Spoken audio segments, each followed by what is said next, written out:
उस लड़की की नीली आंखें देखकर अनायास ही वीर के चेहरे पर भी मुस्कान आ गई। लेकिन अगले ही पल उसे याद आया कि वह लड़की और कोई नहीं बल्कि रुचिता है। यह याद आते ही उसके चेहरे की मुस्कान अपने आप ही कहीं गायब सी हो गई। वीर के चेहरे पर थोड़े गुस्से और थोड़ी उदासी के मिले जुले भाव थे।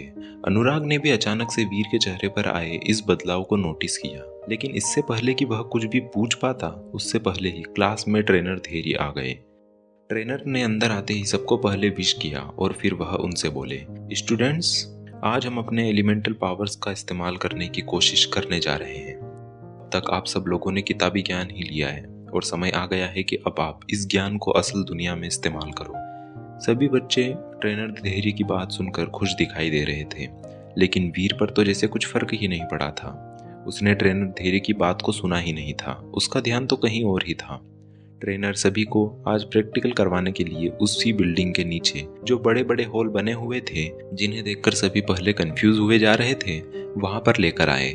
दरअसल वह और कुछ नहीं बल्कि ट्रेनिंग ग्राउंड्स ही थे, जहां पर सभी अपनी एलिमेंटल पावर का इस्तेमाल कर सकते थे और बाहर किसी को पता भी नहीं चलता। वीर भी सभी स्टूडेंट्स के साथ में जाकर वहां पर खड़ा हो गया, लेकिन तभी वीर की नजर कुछ लड़कों के ग्रुप पर पड़ी। उसने देखा कि उसमें से 3 तो वही लड़के थे जिन्होंने वीर के कॉलेज के पहले ही दिन वीर को परेशान करने की कोशिश की थी।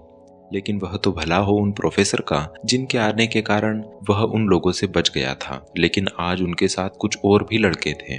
वीर ने देखा कि वह सभी एक नए लड़के के दोनों तरफ पीछे पीछे चल रहे थे, जैसे कि वह उसके बॉडीगार्ड हो।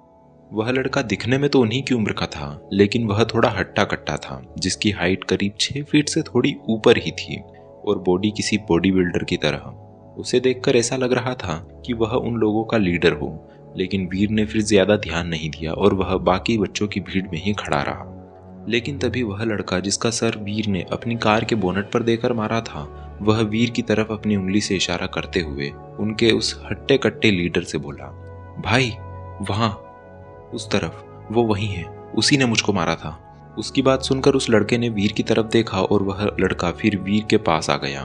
वीर के पास आते ही उसने सीधा वीर की कॉलर को पकड़ लिया और वह वीर से बोला, क्यों बे, क्यों मारा था विद्युत को? इस पर वीर ने अपनी आंखें सिकोड़ कर पूछा, कौन विद्युत और तुम कौन हो?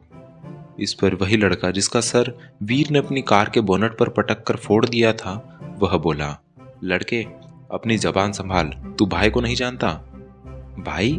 कौन भाई? किसका भाई और कैसा भाई? किसकी बात कर रहे हो यार? पहले एक्सप्लेन तो कर दो। वीर ने उनकी बात सुनकर थोड़ा इरिटेट होते हुए कहा। वीर की बात सुनकर उस लड़के को जिसका नाम विद्युत था, उसे थोड़ी शर्मिंदगी महसूस हुई। उसने इसे अपने ईगो पर ले लिया। कुछ सेकंड्स तक रुकने के बाद फिर विद्युत बोला, तू भाई को नहीं जानता? वीर ने भी बिना किसी हिचकिचाहट के विद्युत की बात को नकार दिया। नहीं। विद्युत ने फिर से वीर से पूछा, तू सच में भाई को नहीं जानता? वीर का इस बार पारा हाई हो गया था और वह फिर इरिटेशन में चिल्लाते हुए बोला, बस करो, बहुत हो गया। मैंने बोला ना कि मैं नहीं जानता, ना मैं तेरे किसी भाई को जानता हूँ, ना ही मैं तेरी किसी बहन को जानता हूँ। वीर की बात सुनकर वहां खड़े सभी लोग जोर जोर से पेट पकड़कर हंसने लगे। विद्युत भी फिर अपने लीडर जिसका नाम अजय था और जिसने अभी वीर की कॉलर पकड़ रखी थी, उससे बोला, भाई लगता है यह आपको सच में नहीं जानता। लेकिन विद्युत की बात सुनकर सभी लोग और जोर जोर से हंसने लगे। विद्युत भी सबको हंसता हुआ देखकर ऑकवर्ड फील करने लगा और उसे अपनी गलती का एहसास हुआ। लेकिन तभी अजय ने वीर से कहा, तेरी हिम्मत कैसे हुई मेरे गैंग के मेंबर को हाथ लगाने की?